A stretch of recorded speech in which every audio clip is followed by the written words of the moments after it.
persepsi masyarakat dari media sendiri. Sebenarnya bisa diambil dari dua narasi sebenarnya ya.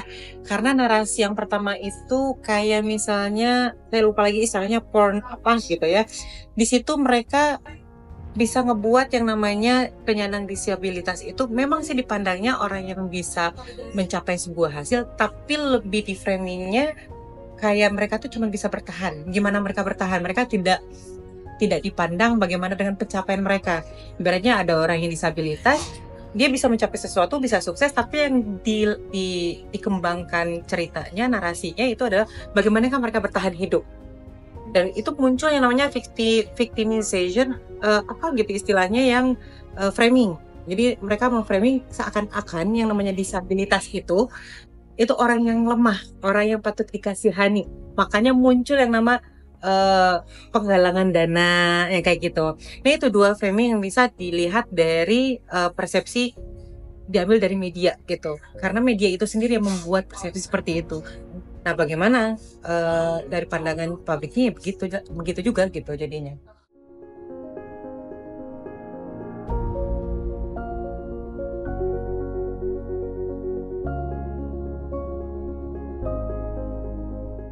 Diambil yang paling ringan aja kayak Tunagrahita.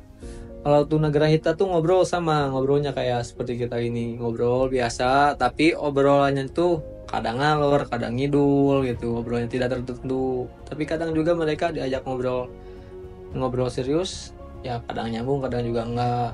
Untuk berkomunikasi, kalau anak Tunagrahita tuh gampang, kayak contohnya di sekolah kan, sebelum mau masuk pembelajaran mereka kan diwajibkan untuk berdoa sebelum belajar. Mereka yang membuka kayak sekolah-sekolah normal biasa lah. Kalau mau pulang sama salam gitu-gitu. Sebelum atau ada jadwal piket, udah tahu mereka tugasnya tuh, oh hari ini saya piket, sapu-sapu, ngepel. Nggak harus diperintah lagi sebenarnya. Kalau anak yang tunagrahita yang tidak terlalu berat. Kalau yang lumayan berat kayak autis, mereka masih butuh bimbingan kita.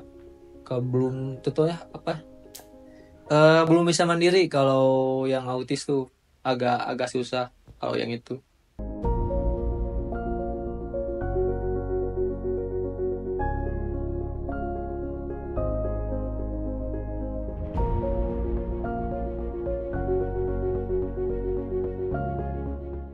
Kalau harapan saya mereka bisa kayak apa ya, menyamaratakan setara lah antara yang normal ataupun yang disabilitas punya. Ketika misalnya kita memandang, kita bisa menganggap mereka tidak perlu dikasihani, mereka sama dengan kita, mereka diajak untuk bekerja sama dengan kita. Berarti nanti kalau di pekerjaan kan pasti ada yang namanya zona inklusi, apa maksudnya masuk dengan inklusi gitu kan ya. Tapi ketika mereka bekerja, mereka bisa diberikan tanggung jawab yang sama dengan kita gitu. Tapi memang ketika misalnya di lapangan gak mungkin ada yang berbantu gitu atau yang gimana, disesuaikan saja tapi diberikan tanggung jawab yang sama. Pokoknya setara aja, jangan sampai kita ngeliat perlu dikasihnya, perlu diberikan sumbangan atau gimana gitu. Kalau disumbangin boleh, tapi kayak misalnya memberikan sumbangan itu bukan berupa duit, tapi kayak misalnya usaha apa mereka yang bisa mereka lakukan, sehingga mereka tuh nggak usah hidup dengan uang itu saja, tapi mereka juga bisa berusaha sendiri. Pokoknya inginnya saya setara aja. Dan di media itu sendiri, mereka tidak hanya bagaimana mereka bertahan, tapi bagaimana pencapaian mereka. Gak usah diceritakan yang mereka adalah ditinggalkan orang tua, gini-gini. Itu kan yang namanya narasi ya, yang bikin sedih gitu kan ya. Tapi bisa, mereka tuh benar-benar ketika misalnya dalam titik terendah sekalipun, gak usah dipanjang-panjangin narasi sedihnya. Tapi pencapaian mereka itu harus di blow up gitu. Sehingga inspirasinya, oh iya, dia bisa, saya juga bisa. Gitu loh. Terima kasih Bu atas segala waktunya. Kurang lebihnya mohon maaf, dan sekali lagi terima kasih banyak Ibu. Sama-sama Nova.